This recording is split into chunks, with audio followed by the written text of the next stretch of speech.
कार्यक्रम के पुण्यार्जक हैं अरह सागर गुरु भक्त परिवार। पिछले विगत दिनों से अपने जीवन के बारे में चिंतन कर रहे हैं। संसार की असारता को समझते हुए संसार से ऊपर उठने का कुछ प्रयास करने का पुरुषार्थ कर रहे हैं। एक एक दिन हमारी चिंतन की धारा आगे बढ़ रही है। पहले दिन हमने सोचा था, समझा था कि संसार में कुछ भी स्थिर नहीं है। दूसरे दिन हमने पढ़ा, इस संसार में जिसको शरण माना वह भी सब छोड़ करके चले जाते हैं। इसके बाद हमारा चिंतन और बढ़ा कि संसार एक मेले की तरह है। जगह जगह से जिस प्रकार से पक्षी एक वृक्ष पर आते हैं, एक साथ रात्रि विश्राम करते हैं और सुबह होते ही अपनी अपनी दिशा में उड़ जाते हैं। इस संसार की दशा को देख करके हमें अपनी दशा को सुधार लेने का प्रयत्न किया।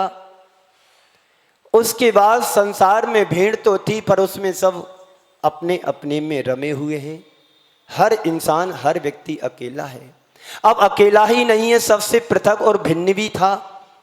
इतना ही नहीं, हमारी चिंतन की धारा और आगे बढ़ती है। इतना ही नहीं, जो जीवन हमने पाया है यह रोगों का घर है। असुचि भावना ने हमें यही समझाया, यही बतलाया कि जिस शरीर से तुम राग करते हो वह शरीर भी आग लगने वाला है। यह राग आग दहे सदा, ताते समामत से ये चिर भजे विषय कसाए, अब तो त्याग जिन बेई।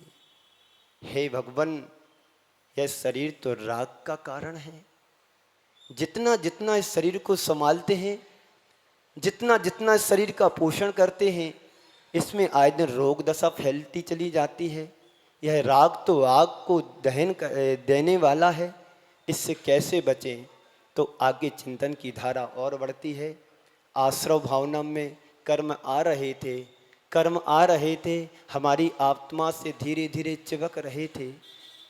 राग देश मोह ये हमारे जीवन के अवगुण हैं, हमारे जीवन की दुर्बलता है, हमारे जीवन की कमजोरी है।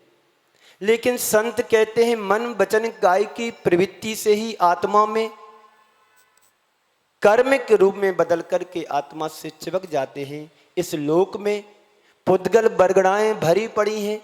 इन पुद्गल बरगड़ाओं का जो पिंड का समूह का जो पिंड है, यह दो प्रकार का है। एक राग देश के द्वारा होता है, जिसे नौकर्म बरगड़ा कहते हैं, जिसे भाव कर्म भी कह सकते हैं, भाव आश्रव भी कह सकते हैं। और एक वह है जो हमारे शरीर के साथ मन वचन काय की प्रवृत्ति के द्वारा कृत कारित अनुमोदना के द्वारा जो कृत कार्य करते हैं, वह कार्मर बरगड़ा के रूप में हमारी आत्मा से चिपक जाता है। आश्रव भी हमने 4-5 प्रकार से पढ़ा था। मिथ्यात के द्वारा आश्रव होता है, अज्ञानता के द्वारा आश्रव होता है, असंयम आवृत्ति के द्वारा आश्रव होता है, और कसाई के द्वारा आश्रव होता है, और प्रमाद के द्वारा आश्रव होता है। ये सब प्रत्यय कारण हमने कल समझे। अब आगे चिंतन की धारा सबकी बढ़ रही है, आप लोगों की बढ़ रही है, पंडित मंगत राय जी की भी बड़ी थी, हमारी भी थोड़ी थोड़ी बढ़ रही है कि संसार असार है। इस संसार में कोई अपना नहीं है। अकेला आया था, जाना भी अकेला पड़ेगा। सुख दुख इसको अकेले ही भोगना है। दुख होता है तो अकेले को भोगना पड़ता, सुख होता है तो अकेले को भोगना पड़ता है। इस संसार की नियति है। चित्त की धारा अब निरंतर बढ़ रही है आगे की ओर।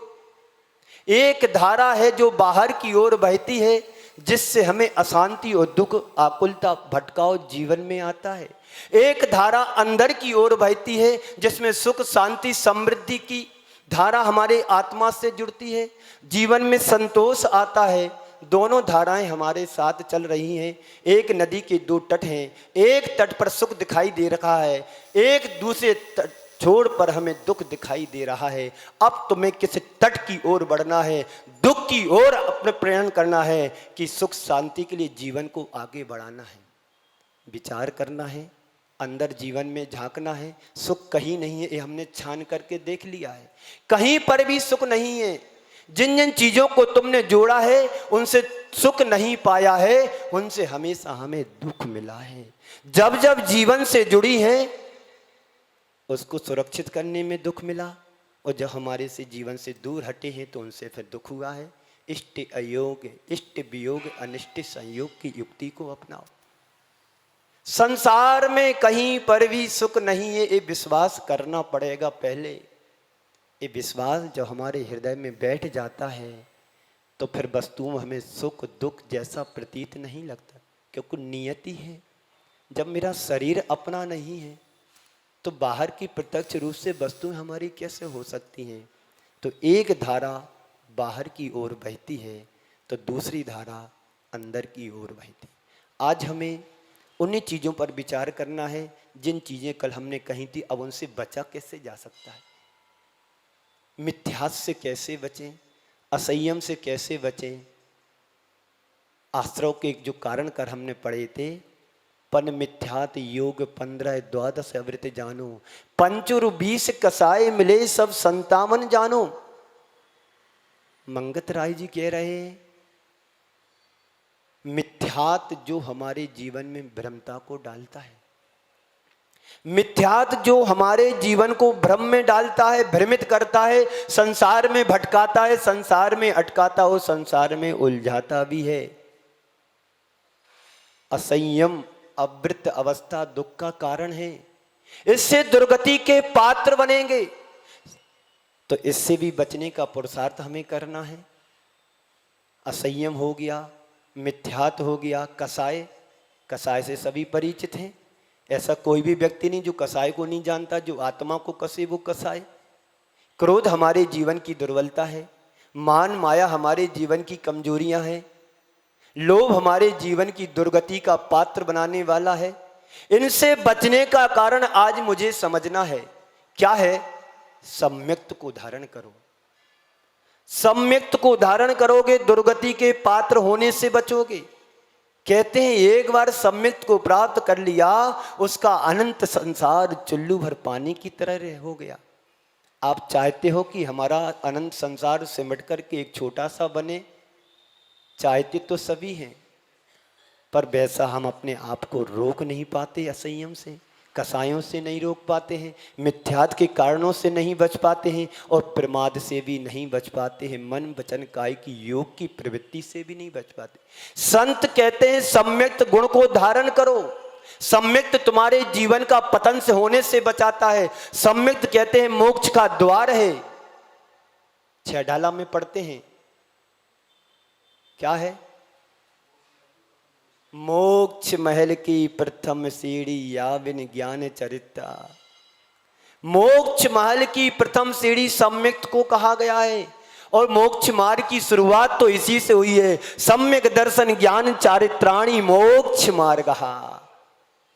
इस पर श्रद्धान करो। जो हमारे भगवंतों ने कहा है, जो हमारे आचार्यों ने परामर्श दिया है, बड़े बड़े आचार्य महाराज होकर के गए हैं, उनकी उदारता को हम स्वीकार करें। क्या जरूरत थी उनको सम्यक दर्शन का उपदेश देने की? उन्हें पता है मेरा तो अपना कल्याण करने में उद्यत हुआ हूँ, कर लूँगा, पर आने वाले जो प्राणी हैं, भव्य प्राणी हैं, उनका कल्याण कैसे होगा? उनकी आत्मा का भला किसमें होगा? आप सबकी अज्ञानता को ध्यान में रखती उन्होंने सम्यक्त का उपदेश दिया, और आगे यह भी कहा कि देश व्रतों के गुणों को धारण करो, महाव्रतों के गुणों को स्वीकार करो, और अंत में ये कहा है कसाय को रोकने की चेष्टा भी करो। जिस हद तक हम कसाय को रोक सकें वहां तक रोकने का पुरुषार्थ करो। आप लोगों के साथ क्या होता है? आप जरा जरा सी छोटी छोटी प्रतिक्रियाओं में उलझ जाते हैं, निमित्त में उलझ जाते हैं। किसी ने आपको अपशब्द कह दिए, आपकी क्या प्रतिक्रिया होगी? बोलो, तुरंत कहोगे कि सहन करोगे? आश्रव करना चाहते हो तो आप तुरंत प्रतिक्रिया में लग जाओगे। उसने मेरे से अपशब्द कहा तो क्यों कहा? क्या मैं किसी से कम हूं? क्या मैं किसी से बलजोर हूं, हीन हूं? देखता हूं उसने मेरे से अपशब्द कहा है, मैं उसको अभी मांजा चखाता हूं। उसकी औकात क्या थी जो मेरे को कह दिया? मेरी तो भरी सभा में झकर उतार दी। देखता हूं कौन है वो, मेरे को समझ क्या लिया है। क्या कर रहे हैं आप?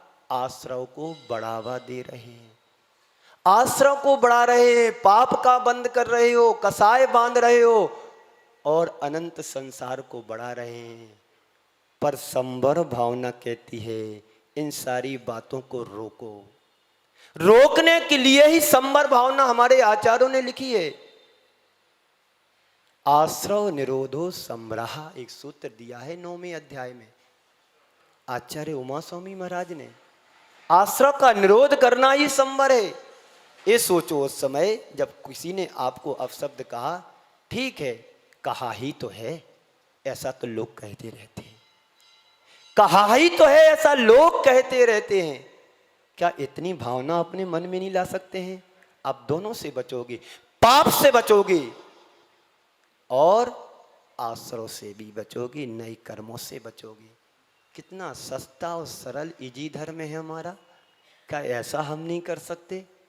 कर सकते हैं। आज के संदर्भ में 4 शब्द, रोकना और रोको। खुद को रोकना, सामने वाले को रोकने का प्रयास करो। पर हम लोग करते क्या हैं? ना खुद रोकते हैं, ना सामने वाले को रोकने का अवसर देते हैं। बंदूक भरी है तो खाली करूंगा, चाहे तेरे सीने पर हो चाहे मेरे सीने पर बंदूक चलेगी। यही आश्रव का कारण है, संसार में दुख देने का कारण, भटकाने का कारण, अटकाने का कारण। इससे बचने के लिए सम्मर कह रहा है सम्यक्त को धारण करो। सम्यक दृष्टि कभी उद्वेलित नहीं होता है, उफनता नहीं है। नदी में बाढ़ तो आती है पर असंयम की तरह आती है, तो मिथ्या दृष्टि के जीवन में भी ऐसा होता है। वो समझता नहीं है, समझ भी नहीं पाता, उसका दोष नहीं, उसके ऊपर कर्मों का आवरण लगा हुआ है, मिथ्यात का, अज्ञानता का, संयम का, कसाय का। जो भरा है वही उगलेगा ना। इष्टोपदेश में कहा है जिसके पास जो होता है वही देता है। अज्ञानी के पास जाओ तो अज्ञानता की बात मिलेगी और ज्ञानी के पास जाओगी तो ज्ञान की बात मिलेगी। ये इष्टोपदेश में आचार्य, कौन से आचार्य? पूज्यपाद स्वामी कह रहे हैं अज्ञानोपास्त्र ज्ञानम, ज्ञानम ज्ञानी समाश्रय, ऐसा कुछ है, इस लोग पूरा याद नहीं आ रहा। तो संवर भावना प्रवृत्ति से रोक करके निर्वृत्ति की ओर प्रयत्न कराती है। संवर भावना कहती है जीवन में जो कुछ भी घट रहा है एक रील की तरह घट रहा है, उसके तुम साक्षी बनो, ज्ञाता दृष्टा बनो, उसमें उलझो नहीं। उलझ गए तो फिर सुलझ नहीं पाओगे। जैसे एक दिन मैंने कहा था संसार चक्र में कि एक छल्ला टंगा हुआ है और छल्ले के ऊपर लिखा है छूना नहीं मुझे, और छू लिया तो उलझ जाओगे, सुलझ के नहीं निकल पाओगे। तो एक जिज्ञासु के मन में आया कि चलो छू करके तो देख लो होता क्या है, देखो तो सही। ऐसे लोग भी होते हैं समाज में, कुछ मजा लेते, कुछ मजा देखते भी हैं, कुछ मजा लेने के प्रयास में भी लगे रहते, कहाँ पर इसको भिड़ाएं और कहाँ से मजा लूं। तो उसके मन में आया कि चलो लिखा है कि छूना नहीं, छूगा लिया तो उलझ के सुलझ नहीं पाओगे। तो उसने छूगा, उलझ गया हाथ, सुलझाने में दूसरा भी उलझा लिया। जन्म लिया तो अकेले थे, शादी करा दी तो 2 मिल गए, अब उलझ गए तो क्या सुलझोगे। जीवन की स्थिति इसी तरह से आगे बढ़ रही है। अब सुलझे थे, अब उलझ करके पूरा परिवार बसा लिया। संवर भावना कहती है रोको, जिस हद तक रोक सको तुम कर्मों को रोको। मैं आपसे पूछता हूं आपके मकान में खिड़की है कि नहीं? कल तो मुझे एक भी खिड़की नहीं मिली, परेशान हो गया, पूरे आहार पानी से लिया, बड़ी मुश्किल से ले पाए। आपके घर में खिड़की है कि नहीं? बोलो पंकज भाई। है। मान लो बाजू वाले के घर से धुआं आता है तो खिड़की खोल के रखते कि बंद करते हो? धूल आती है तो खिड़की बंद करते हो कि खोलते हो? बदबू कहीं से आ रही तो खिड़की बंद करते हैं कि खोलते हैं? बोलो। वही बात तो आचार्य भगवान कह रहे हैं, मंगत राय जी कह रहे हैं, उन्हीं को आधार बना के मैं कह रहा हूं कि जहां जहां आश्रव की खिड़की खुली है उसको बंद करो, जीवन संभल जाएगा, सुधर जाएगा, सुख और शांति का आश्रव मिलेगा। और क्या बात है, इतनी सी तो बात समझने की है कि जहां से धुआं आता है खिड़की बंद कर देते हैं, जहां से दुर्गंध आती खिड़की बंद कर देते हैं, जहां से धूल आती है खिड़की बंद कर देते हैं। संत कहते हैं यही बात तो गुरुदेव समझ आ रहे हैं। सतगुरु देह जगाए मोह नींद जब उपसमे, सतगुरु देह जगाए जब मोह नींद जब उपसमे, तब कछु बनहि उपाय कर्म चूर आवत रुके। ऐसे सो रहे हैं जैसे घोड़ा बेच करके सोते हैं। बेटी की बड़े अरमानों से शादी कर दी, थका थका सा जीवन लग रहा है, सूनापन लग रहा है, कुछ काम में मन नहीं लग रहा है, बेसुध होकर के सो जाते हैं कि चलो बहुत थकान हो रही है, 8-10 दिन से लगे हुए थे, सो जाते हैं। मोह नींद जब उपसमे, संसार का प्रत्येक प्राणी मोह की निद्रा में सो रहा है। संत कहते हैं जागो और मोह की निद्रा को त्यागो, तभी संवर भावना भा पाओगे। संवर भावना तो जगाने के लिए आई है, अशुभ से बचाने के लिए, शुभ में प्रवृत्ति कराने के लिए आई है। कितनी प्यारी भावना है, आप सबके ऊपर कितनी दया कर रही है। आप लोग दया करते हैं साधु संतों के ऊपर? बोलो, कितनी दया कर पाते हो? कभी पूछने आते हो कि महाराज श्री तुम्हारा स्वास्थ्य कैसा है, महाराज श्री तुम्हारा आहार कैसा होता है, महाराज श्री किसी चीज़ की ज़रूरत तो नहीं है, महाराज श्री कोई तकलीफ तो नहीं है? इसमें तुम पुण्य कमा लोगे। और एक हीरोइन आ जाए प्रोग्राम देने के लिए तो लाख गुनी व्यवस्था करोगे, एसी 5 स्टार होटल, ये वो, लाखों रुपया विषयों में खर्च कर दोगे उनके डांस नाच में। इससे क्या होगा? क्या होगा इससे बाबूजी? पाप का आश्रव। इस पाप के आश्रव को रोकने के लिए संत कहते हैं सम्यक्त को धारण करो। सतगुरु देह जगाए। आपके नगर में गुरुदेव आते हैं, क्यों आते हैं? आपको जगाने के लिए। आप तो वैसे उठे हुए हो, कौन जगाने वाला है तुम्हारे लिए? जिसको नींद आती है उसको जगाया जा सकता है, और जो बनकर के सो रहा है उसको कोई नहीं जगा सकता है। जो अपनी निद्रा ले रहा है, स्वस्थ पने में निद्रा ले रहा है, उसको तो गुरुदेव जगा सकते हैं, पर जो मोहे की नींद में या बनकर के सो रहा है उसको मैं क्या, भगवान भी नहीं जगा सकता, कोई भी नहीं जगा सकता है। सतगुरु देह जगाए। मिथ्यात से बचने के लिए, अवृत्ति अवस्था से बचने के लिए, अज्ञानता से बचने के लिए, कसाय से बचने के लिए और योग से बचने के लिए संवर भावना लेकर के गुरुदेव आए हैं। मोह नींद जब उपसमे, तब कछु बनहि उपाय। इस मोह का तोड़ लेकर के आओ, मोह को नष्ट करो, तो फिर तुम्हारे जीवन में कुछ उपाय के कारण मिलेंगे, उपाय के प्रत्यय आएंगे, उपाय तुम्हारे जीवन में जागृत होगा। तो फिर क्या होगा? फिर हमारी आत्मा शांत होगी। अभी क्या है? अशांत है। बाहर की यात्रा तो चल रही है, उसमें राग भी है, द्वेष भी है, मोह भी है, ममता भी है, मत्सर भी है, कसाई भी है, प्रतिकूलताएं भी, अनुकूलताएं भी, सब मिश्रित है।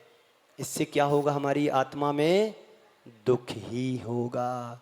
अब हमें अंतर की आत्मा को जगाना है, अंतर आत्मा में प्रवेश करना है, तो वो संवर ही कराता है। जब नाव में पानी भरता है तो क्या किया जाता है? नाव के छिद्र को बंद करते हैं, ये हमारा विवेक है ना? बोलो, ये हमारा विवेक है ना? तो इसी विवेक को जगाने के लिए तो संवर भावना है। जिन जिन कारणों से हमारी आत्मा में कसाय जुड़ रही है, मिथ्यात जुड़ रहा है, असंयम पल रहा है, इसको विवेक जगाओ और रोको उसको। जिस हद तक रोक सकते वहां रोको। इस कार्यक्रम के पुण्यार्चक थे अरह सागर गुरु भक्त परिवार।